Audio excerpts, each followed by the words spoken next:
मैंने बताया सिंड्रोम का मतलब क्या होता है कि ग्रुप ऑफ डिसीज या फिर ग्रुप ऑफ सिम्टम्स को क्या होता है सिंड्रोम बोलते हैं।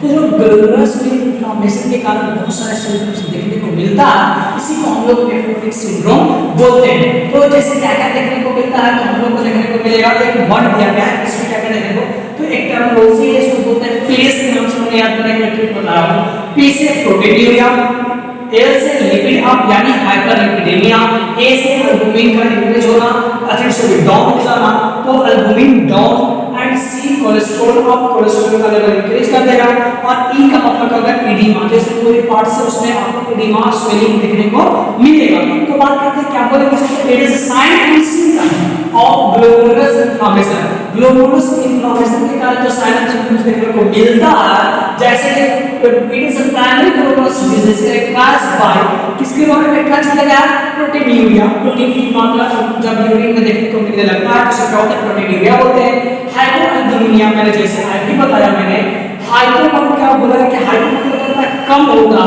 तो एल्बुमिन की मात्रा कम ज्यादा, ये हाइपोएल्बुमिनिया हो गया।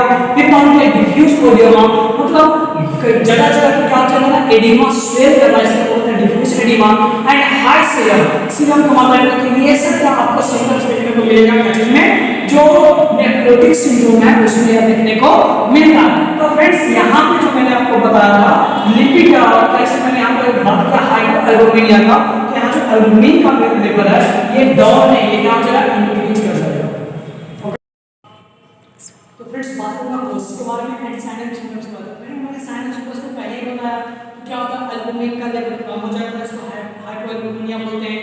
फिर क्या बोलते हैं, प्रोटीनूरिया, मतलब यूरिन में तो अधिक प्रोटीन का आना, उसको प्रोटीनूरिया बोलते हैं। तो मैंने कुछ साइन एंड सिम्पटम्स के डिजीज के आधार पर बताया, फिर मैं आगे में बताऊंगा। तो सबसे पहले बात करता हूं कॉजेस के बारे में, कि यहाँ ऑटो इम्यून रिएक्शन के कारण से होता है, मुझे के कारण से होता है। जैसे कि मैंने आपको बताया था नेफ्राइटिस में, या फिर ग्लोमेरुलस नेफ्राइटिस बोल सकते हैं, उसमें मैंने बताया था कि जो हमारे बॉडी का जो एंटीजन है वो हमारे बॉडी के अंदर का जो सेल होता है उसी को क्या करने लगता है, डैमेज करने लगता है, और उसी के कारण से क्या होता है, इन्फ्लेमेशन कॉज कर देता है। तो इसी तरह से ग्लोमेरुलस में भी क्या होता है, जो एंटीबॉडीज होता है हमारे बॉडी का, उसी को क्या करता है, अपने सेल को डैमेज करने लगता है, तो उसके कारण से इन्फ्लेमेशन कॉज करता है, उसको क्या बोलते हैं, उसी के वजह से जो डिजीज कॉज करता है, तो ग्लोमेरुलस नेफ्राइटिस भी इसे कॉज करता है।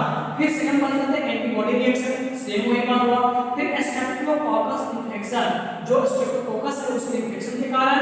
फिर रीनल डिसऑर्डर, कोई भी रीनल डिसऑर्डर, चाहे नेफ्राइटिस हो, चाहे रीनल फेल्यूर हो, चाहे जिससे चीज हो, जितनी भी डिजीज है उसके के कारण रीनल से कनेक्टेड अगर डिजीज है तो उसके कारण से भी आपको ग्लोमेरुलस नेफ्राइटिस हो सकते हैं। जैसे कि नेफ्राइटिस में मैंने बताया था कि डायबिटीज के कारण से, तो आपकी हार्ट डिजीज के कारण से। तो प्लीज फ्रेंड्स हमारे चैनल से अगर उस वीडियो को नहीं देखे तो आप प्लीज नेफ्राइटिस को जाकर देखें, बहुत ही इजी वे में मैंने आपको बताया हूं। फिर बात किया ड्रग एंड टॉक्सिस के बारे में, कि जो ड्रग आप ज्यादा ले रहे हैं उसके टॉक्सिसिटी के कारण से क्या करता है, ग्लोमेरुलस पे वह अफेक्ट करता है और उसे डैमेज करता है, जिसके कारण से ग्लोमेरुलस नेफ्राइटिस भी हो सकते हैं। फिर बात करते हैं सिस्टमेटिक डिजीज के कारण से, जैसे कोई भी एक सिस्टम कोई डिजीज है उसके कारण से, जैसे बात करते हैं डायबिटीज मेलाइटस, डायबिटीज मेलाइटस होने के कारण से ल्यूकेमिया, ल्यूकेमिया कहने का मतलब क्या है, जब ब्लड कैंसर को क्या बोलते हैं, ल्यूकेमिया बोलते हैं। फिर बात करते हैं एम्फीसिमा। फिर बात करते हैं कार्डियक फेलियर के बारे में, जब कार्डियक फंक्शन करना बंद कर देता है तो जिसके कारण से ये सब डिजीज देखने को मिलता है। तो कोई भी एक पार्टिकुलर ऑर्गन में जब डिजीज होता है उसी को हम लोग क्या बोलते हैं, सिस्टेमिक डिजीज बोलते हैं। फिर बात करते हैं साइन एंड सिम्पटम्स के बारे में, तो एसओबी देखने को मिलेगा, यानी शॉर्टनेस ऑफ ब्रीथ। फिर बात करते हैं एसाइटिस, एसाइटिस देखने को मिलेगा। फ्रेंड्स एसाइटिस किसे कहते हैं कमेंट करके बताइएगा। अगर आप नहीं जानते तो हमारे डिस्क्रिप्शन में जाएं और वहां पे लिंक से आप एसाइटिस को देख सकते हैं कि क्या है। फिर बात करते हैं anaemia due to loss of RBC, RBC के लॉस होने के कारण से आपको एनीमिया देखने को मिलेगा। हाइपरटेंशन इसमें देखने को मिलेगा, उसमें नेफ्राइटिस में क्या था, हाइपरटेंशन देखने को मिला था। एंड बात करते हैं पेरिफेरल एडोमा, जो पेरिफेरल कहने का मतलब जो हमारे लिम्स होते हैं, हाथ और पैर, इसमें आपको स्वेल दिखेगा, एडिमा दिखेगा। बात करते हैं सबसे इंपॉर्टेंट प्लैंक पेन के बारे में, जो हमारे रिब्स है और पीछे का जो पेल्विक पार्ट है, ये दोनों के बीच में जब पेन करता है उसी को हम लोग क्या बोलते हैं, प्लैंक पेन बोलते हैं। फिर बात करते हैं मलेशिया के बारे में, मोलाइस के बारे में। तो मोलाइस का फ्रेंड्स जब स्टूल के साथ ब्लड का एक्सक्रीट होता है उसी को क्या बोलते हैं, मोलाइस बोलते हैं। तो फ्रेंड्स अब हम बात करेंगे ट्रीटमेंट और मैनेजमेंट के बारे में। तो फ्रेंड्स हम बात करते हैं डायग्नोसिस में। डायग्नोसिस में क्या करेंगे, सबसे पहले करेंगे पाल्पेशन।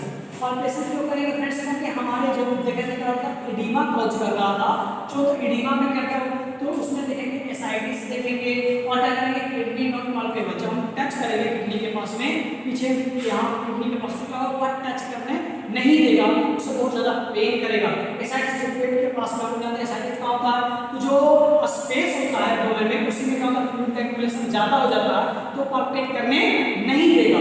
तो ये करेंगे सबसे पहले। फिर क्या करेंगे, यूरिन लाइसिस करेंगे। कोई भी रीनल फेलियर में कोई भी रीनल से डिजीज है तो उसमें सबसे कोई भी अंदर रखे सबसे पहले यूरिन लाइसिस सबसे पहले लिख देना। यूरिन लाइसिस में क्या देखेंगे, हेमेचुरिया, कहीं यूरिन में ब्लड तो नहीं आ रहा है। प्रोटीन यूरिया देखेंगे कि जो यूरिन है उसमें प्रोटीन की मात्रा कितना आ रहा है वो मैं चेक करूंगा। फिर बात करेंगे कोई भी अगर इन्फेक्शन का डिजीज हो, मैंने प्रैक्टिस में भी बोला हो, तो कोई भी इन्फेक्शन का डिजीज हो तो उसमें हम लोग क्या करेंगे, ब्लड टेस्ट जरूर लिखेंगे। जैसे सीबीसी हो ऐसा करेंगे, ऐसा क्या करेंगे बी में बंद करेंगे और क्या एस प्रोटीन हो गया, सीरम प्रोटीन और एस क्रिएटिनिन यानी सीरम क्रिएटिनिन टेस्ट इसमें लेवल देखेंगे कि कितना है दोनों का।